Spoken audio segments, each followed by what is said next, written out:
literatura. De los libros más vendidos de todos los tiempos, como puede ser El Quijote, de Don Quijote de la Mancha, es uno de los 3 libros más vendidos de todos los tiempos.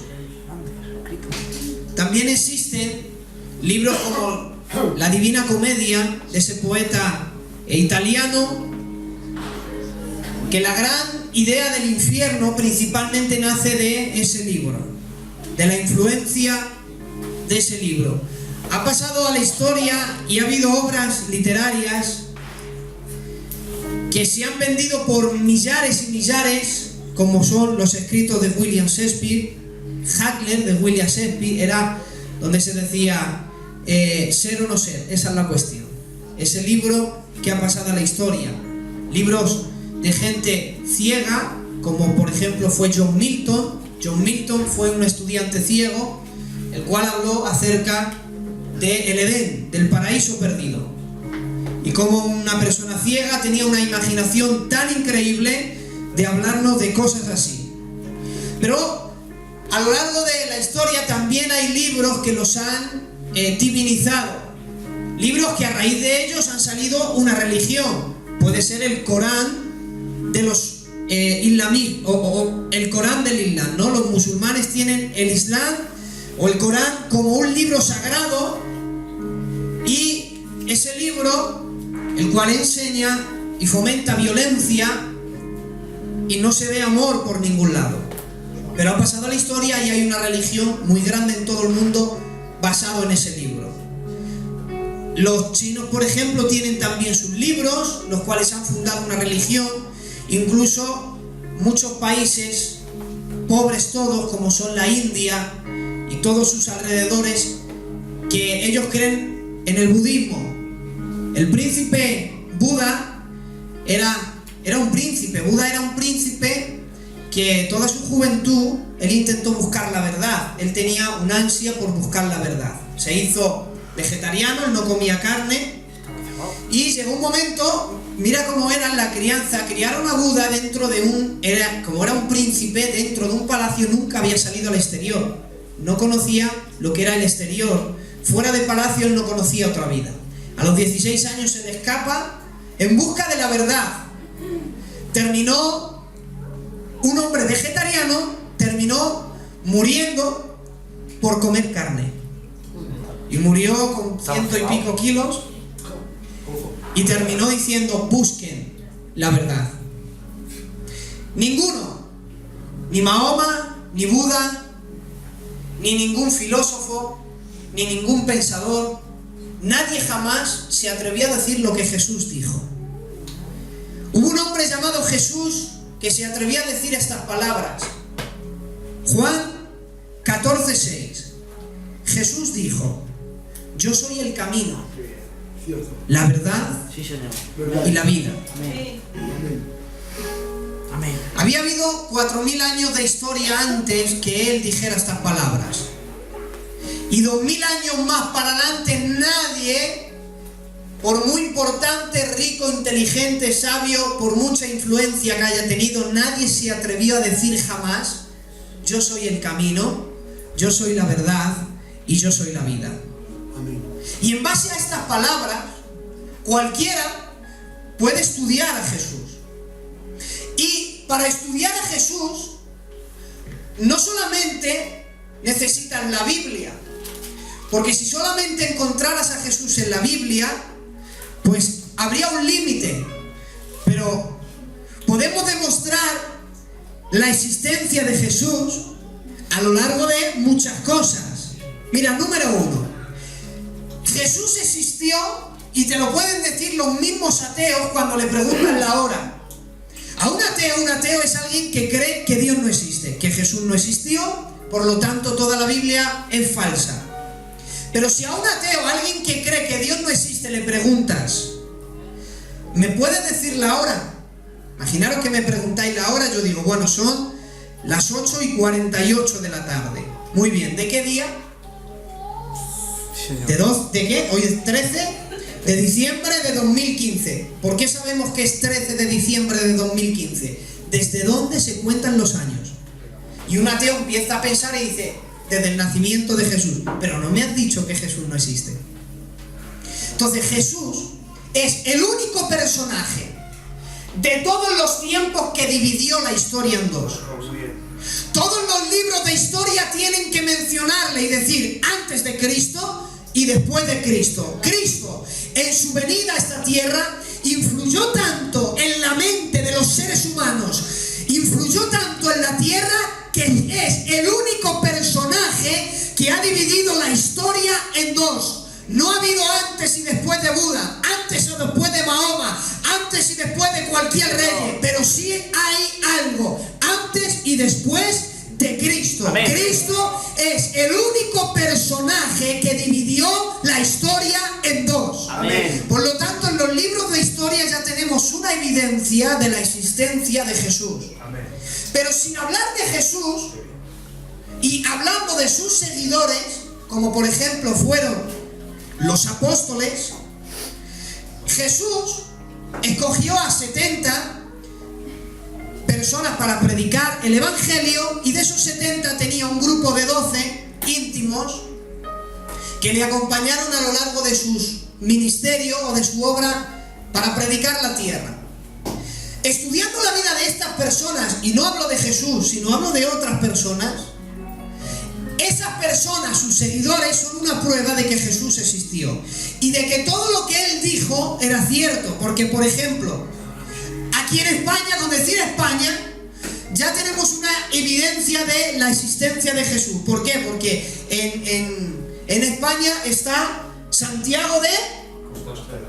¿Y por qué lo llaman Santiago de Compostela? ¿De dónde te crees que viene el camino de Santiago? Pues de un seguidor de Cristo, que fue desde el más remoto oriente hasta llegar hasta el mismo España. Toda esa obra que hizo, todo ese camino que realizó predicando el evangelio, es decir, el camino de Santiago ya es una evidencia de que Jesús existió. Porque si no, ese hombre tampoco hubiera existido. ¿Cómo es posible, si Jesús no existió, cómo es posible que 12 hombres, como fueron Mateo, Pedro, Andrés, Jacobo y 12 hombres que le siguieron, cómo es posible que dieron su vida por defender algo que no existe? Mira, que yo defienda algo que yo me haya inventado, vale, pero que miles de personas no nieguen la existencia de Jesús, pese a que es su vida lo que está en juego. ¿Saben que no la Biblia, saben que en la historia de Roma registra que hubo un emperador llamado Nerón y otro emperador llamado Diocleciano? Y estoy hablando de historia, no estoy hablando de la Biblia, donde cuentan en sus registros que mataban a la gente, los crucificaban, los quemaban, incluso les hacían retos. Cogían a las madres y a los hijos y les decían: niega la existencia de Jesús. Y ellos decían: no podemos hacer eso porque Jesús existió. Y decían: si niegas la existencia de Jesús, tu hijo no muere comido por leones.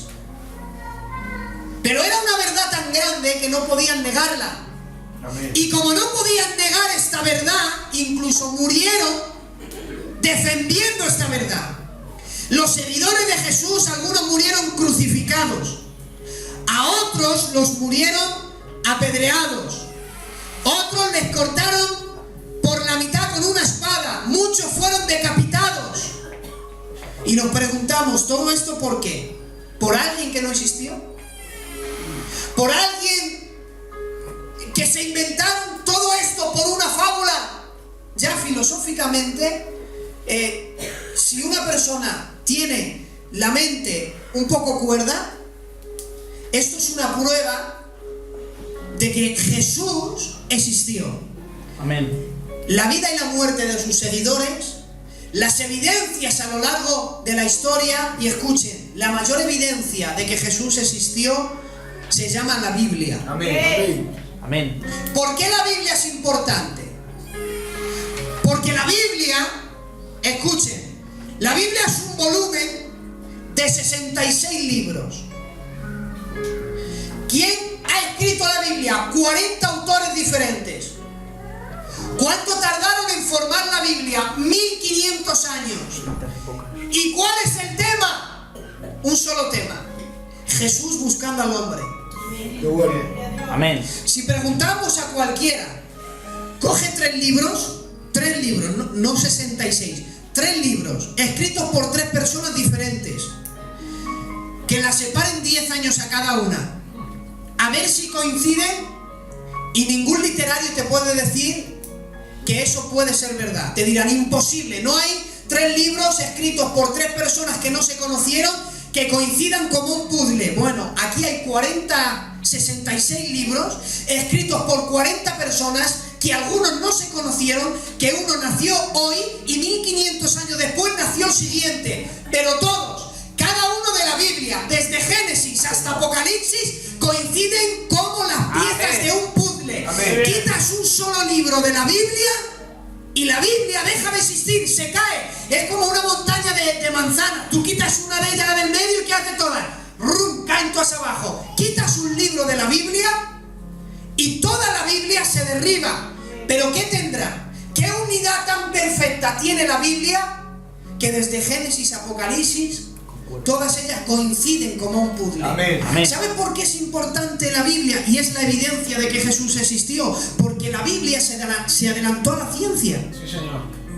Antes que hubiera toda esta tecnología de ciencia y se pudieran demostrar, qué sé yo, pues, por ejemplo, el orden de la creación. Miren, los ateos científicos o algunos historiadores creen que esto donde vivimos se creó a causa de una explosión, el Big Bang. A causa de una explosión, de pronto hubo una explosión en el universo y por una explosión aparecieron 100.000 millones de galaxias, con 100.000 millones de estrellas, con todos sus planetas, todos sus soles, en una órbita que giran alrededor perfectamente, que ninguno se mueve. Todo eso de una explosión. ¿Saben qué dicen los científicos? Que nunca puede existir, nunca se puede crear el orden del desorden. Y una explosión lo que causa es desorden. Alguien dijo, creer en el Big Bang, en que el mundo fue creado de una explosión, pues es lo mismo que creer que un reloj tiene una maquinaria muy precisa. Sí, señor. Cosas muy chiquititas. Pues coja un reloj desmontado y tírelo en las arenas del desierto. ¿Creen que las arenas del desierto iban a montar ese reloj? Ya pudieran pasar 100.000 millones de años. Es imposible que de la destrucción salga el orden. Pero bueno, si todo fue creado del Big Bang, de una explosión y se creó la materia, la pregunta, ¿y la conciencia? Porque la conciencia no es materia. Claro. Incluso hasta los indios o la gente. Yo un día vi en la televisión que sobrevolaron sobre el Amazonas un helicóptero y había unos indios que tiraron flechas. Yo qué sé, se pensarían que era un dios raro o alguien, porque eran gente que nunca había visto la civilización. Gente que nunca ha visto la civilización sabe que robar es malo. Sabe que quitar la mujer a su prójimo es malo. Amén. Sabe que asesinar es malo. La pregunta, ¿de dónde viene todo eso? ¿De dónde te viene el que a las 2 de la mañana estés con el coche, saltes el semáforo en rojo y aunque no hay nadie, te acusa y te dice algo aquí y te dice, no está bien lo que has hecho? ¿De dónde ha nacido la conciencia? Porque la conciencia no es materia. Por eso, aunque los ateos quieran decir que todo ha sido creado de una explosión, si se ha creado la materia, la conciencia es imposible que se cree, porque la conciencia no es materia. Sin embargo, aquí tenemos un escrito donde dice que Dios, quien nos creó, ha puesto dentro de nuestras vidas unas leyes morales. Y cada uno sabemos lo que es bueno y lo que es malo. ¿De dónde nace eso? Eso no puede nacer de la nada. Escuchen, si hablas con un hindú, te dirá que el mundo, el planeta donde vivimos, lo sostienen unos elefantes. Y que cuando caminan demasiado rápido, el mundo se mueve y se forman terremotos. Y un sabio le dijo, bueno, ¿los elefantes sobre qué están sostenidos? Los elefantes tienen que sostenerse en algo. Dijo, sí, sobre una tortuga marina. Muy bien. ¿Y la tortuga sobre qué se sostiene? La tortuga sobre una serpiente muy grande en el universo. Muy bien, ¿y el universo sobre qué se sostiene? No lo sabemos. Los griegos, que eran los número uno en filosofía y en pensamiento, te dicen que el mundo estaba sostenido sobre un titán, ¿verdad? O sobre las espaldas de Hércules. ¿Lo habéis visto? Un atlas mundial, está así. Y está el mundo sostenido. ¿Por qué creían los griegos que el mundo tenía que estar sostenido sobre algo? Porque si no se caía. Hay más. Hace 500 años, y no hablamos mucho, 1492, cuando Colón descubrió América, se creía que el mundo era plano. Sí, señor. Que iba a llegar un punto donde iba a haber un vacío. Se creían que el mundo era una explanada. Y hablamos del año 1492. Si hubieran leído la Biblia y hubieran encontrado un texto que hay en Job, Job fue un hombre que vivió hace 4000 años y que escribió estas palabras: Dios cuelga la tierra sobre nada. 4000 años antes que la gente dijera que la sostenían elefantes, que la sostenía un hombre muy grande, que era plano, 4000 años antes, Dios se adelantó diciendo: no, la tierra no está sujeta a la nada. Escuchen, según la ciencia, todo lo que se mueve tiene un final. Si yo cojo la botella y la intento lanzar, mi fuerza, la fuerza que yo tenga, llegará hasta un sitio. Por ejemplo, una pistola dispara y la bala, por mucha velocidad que llegue, llegará un momento en que caiga. ¿Por qué? Porque según la fuerza que se le aplique a algo, llegará hasta esa distancia. La pregunta es: ¿por qué el mundo no ha dejado de girar? Gloria a Dios. Sí, señor. Amén. Si según la ciencia todo se tiene que parar, pues hubo alguien que giró la tierra tan fuerte que todavía no ha parado de girar. Gloria a Dios. Y eso no ha podido ser ningún hombre. Eso ya, y no te estoy mencionando a nadie, pero ¿qué hombre puede ser capaz de hacer girar una cosa y lleva 6000 años y todavía no ha parado de girar? ¿Saben ustedes que la distancia del Sol a la Tierra es perfecta? Sí, señor. ¿Saben que unos metros más para atrás habría un glaciar en el mundo? Sí, señor. Y unos metros más para adelante la vida en la Tierra no sería posible. Sí, señor. ¿Quién ha puesto este orden en el universo? Escuchen, alguien dijo: mira, este púlpito, detrás de este púlpito, ¿sabes qué era? Era un árbol. Sí, señor. Luego fue más cachos de madera, hasta que llegó a un chico que se llama Carlos, que vive en El Pozo, en un barrio, y esta obra tiene un arquitecto. Esta obra tiene un diseñador. Los bancos lo diseñó él. Un pintor, escuchen, un cuadro tiene que tener un pintor. Los cuadros no se pintan solos. Detrás de un cuadro hay un pintor. Detrás de una escultura hay un escultor. La pregunta es: ¿quién hay detrás del universo? Sí, señor. Amén. Forzosamente tiene que haber alguien. Amén. Amén. O vamos a creer que de un accidente se ha creado todo. Vale. Si el universo se ha creado de una explosión, pregunta: ¿de dónde ha salido el hombre y la mujer? Ellos dicen, el libro de Darwin, escuchen, la teoría de la evolución, que permiten estudiarlas en los colegios, pero la Biblia no. Pero escuchen, estudian la teoría de la evolución. ¿Qué es? Una teoría. Si es que el mismo libro te dice la teoría de la evolución. ¿Qué es una teoría? Algo no demostrado. Sí, señor. Entonces, ¿por qué me voy a creer algo que todavía no está demostrado? Gloria a Dios. O sea, si lees El origen de las especies de Darwin, nunca te dice el origen de las especies. Por eso es que es una teoría. ¿Saben por qué la teoría de la evolución es una teoría? Porque están buscándolo años y años y años y no lo han encontrado. Y escucha, tampoco lo van a encontrar. Porque no existe ningún eslabón perdido. porque lo que es una teoría. Y ellos dicen, no nos basamos en la ciencia, no hay ninguna prueba científica para demostrar la evolución, ni una. Escuchen, en 2000 años, ¿ha habido la mutación de una especie a otra? Ninguna. O sea, un gato se ha convertido en perro, o un mono se ha convertido en hombre. En 2000 años, ¿una sola? Ni se han podido ver. Ni una. ¿Por qué creemos entonces en la teoría de la evolución?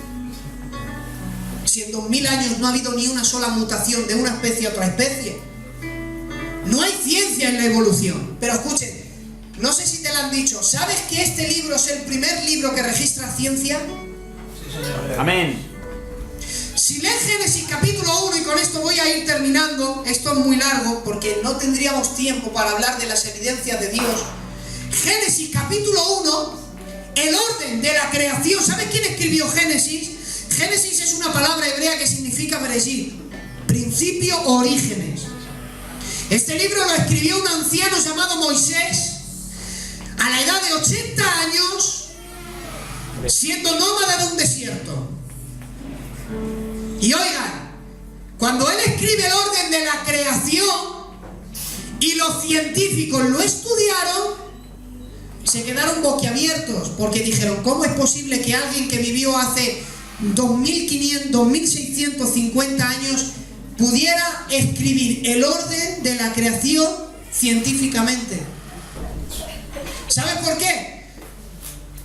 Porque el hombre fue creado el último. Fue lo último que Dios creó en la creación.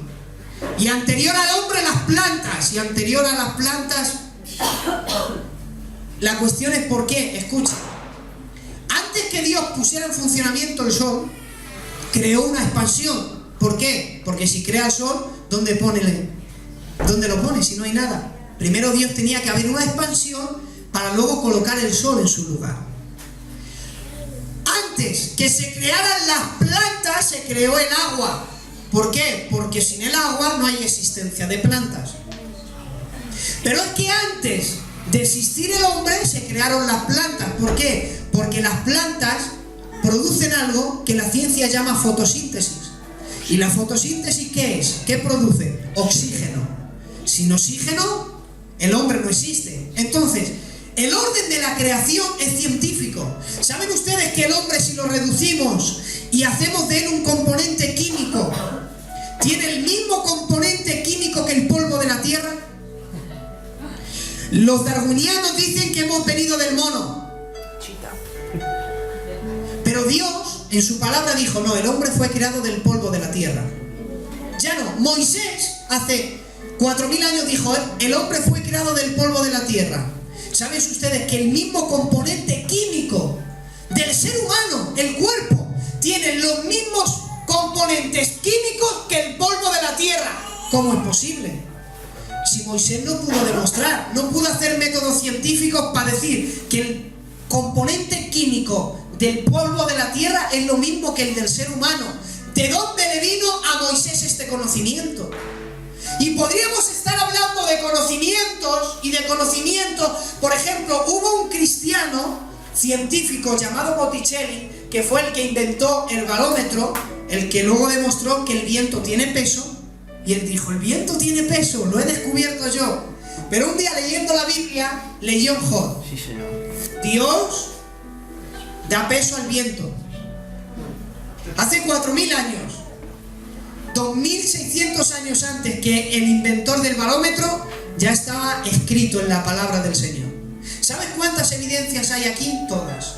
Amén. Históricas, arqueológicas, literarias, científicas, astronómicas, cualquier ciencia, en todas ellas hay una evidencia de Dios. Por eso, si todas estas evidencias, y es una pena, hermano, quisiera hacer una serie entera, si todas las evidencias muestran la existencia de un Dios, tenemos que reconocer entonces que lo que este hombre dijo fue verdad. Yo soy el camino, yo soy la verdad y yo soy la vida. Amén. Y termino con la anécdota que ha contado Josué, que algunos no la han escuchado porque han entrado tarde. Un maquinista se llevó un día a su hijo al trabajo y estando en el trabajo le dijo: mueve aquella piedra que unía los raíles del tren, tenía que cambiarlos. El niño fue a mover la piedra, pero la piedra no se movía bien. Entonces el niño tenía que hacer esfuerzo y no podía, estaba encajada. El maquinista veía que venía un tren a alta velocidad, iba a matar a su hijo. Él no tenía tiempo de salir de la cabina, ir a por su hijo, volver y cambiar las vías del tren. No podía, tenía que tomar una decisión. Este hombre no quería perder la vida de su hijo, entonces empezó a dar voces a su hijo, grandes voces, pero su hijo no escuchaba. Un niño inocente jugando con una piedra, intentando quitarla de las vías del tren y no podía. Y este hombre tenía que tomar una decisión. O salía, salvaba la vida de su hijo, pero el tren iba a descarrilar, iba a causar un accidente, iba a haber miles de muertos. O de lo contrario, no salvaba la vida de su hijo y sacrificaba a su hijo por gente que no conocía. Quizás en el tren había pederastas, asesinos, delincuentes, gente que no merecía, que por su vida ha perdido el derecho a vivir. Quizás había gente así en aquel tren, pero este hombre tomó la decisión de sacrificar la vida de su hijo para salvar a gente que no conocía. Gente que quizás era buena y otros que seguramente habían perdido el derecho a la vida. Y la historia cuenta que sacrificó la vida de su hijo. Termina la historia con este hombre de rodillas, llorando, y todo el mundo pasando a su alrededor, y nadie le agradeció. Gracias porque has sacrificado la vida de tu hijo para salvar mi vida. Oigan, la Biblia dice que por cuanto todos pecamos, todos estamos destituidos de la gloria de Dios. Y oigan, Dios no condena a nadie por el pecado de Adán. Porque por cuanto todos pecamos, Dios no te va a juzgar por ese pecado. Dios juzgará a cada uno por su propio pecado. Dios no me condena a mí por lo que hizo Adán. Dios condena a cada uno por su propio pecado. Por cuanto todos pecaron, todos estábamos destituidos. El destino de los hombres y las mujeres eran un tormento eterno. Pero hubo alguien que en Juan 3:16 dice: de tal manera amó Dios al mundo que dio a su hijo. Hubo alguien que entregó a su hijo por amor a tu persona. Quizás hay gente aquí que se merezca vivir y otros que vivan muy pecadores. Dios dice: no, yo lo he entregado por todos, como decía Josué. Porque el amor de Dios hacia el ser humano es infinito, es sin medida. Amén. Y habiendo hecho tal grande sacrificio, ¿no quedarás en un momento, quizás ahora no, pero a lo mejor esta noche antes de dormir, no quedarás meditar en esa gran obra y decirle: ¿sabes qué? Nunca me había parado a agradecerte lo que tú has hecho por mí. Nunca había parado a pensar que gracias a que tú sacrificaste a tu hijo, hoy yo tengo una oportunidad de vivir. Quizás nunca te lo has preguntado. Piénsalo esta noche. Amén. Que no acabe el día sin pensar: gracias a un sacrificio, hoy yo tengo la oportunidad de vivir.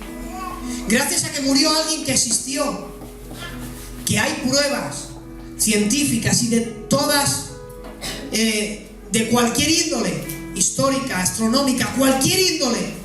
Gracias a que la Biblia es una evidencia, que la vida de los seguidores de Cristo son una evidencia, y de que Cristo ha cambiado la vida de hombres, mujeres, niños, convierte a drogadictos en predicadores, alcohólicos los convierte en gente sobria, hogares destruidos los restaura, matrimonios a punto de divorciarse los une. Eso es lo único que te puede ofrecer Jesús. Inclina tu rostro ahí donde estás. Te damos gracias, Señor, en esta tarde por la oportunidad que nos has dado de poder haber escuchado las evidencias de la existencia de un Dios, Jesucristo. Gracias porque de tal manera nos amaste que has entregado a tu Hijo, para que todos aquellos que en ti creamos no nos perdamos, sino que tengamos la vida eterna. Y esta es la vida eterna, que te conozcan a ti, a Jesucristo, a quien tú has enviado. Gracias por cada uno de los que aquí hay. Gracias por la vida de Miguel y de su esposa Mireya. Gracias. Tan felices, Señor, y te agradecemos que ellos hayan podido compartir un culto con nosotros y hayan podido oír el mensaje de tu palabra. Gracias, en el maravilloso nombre de Jesús.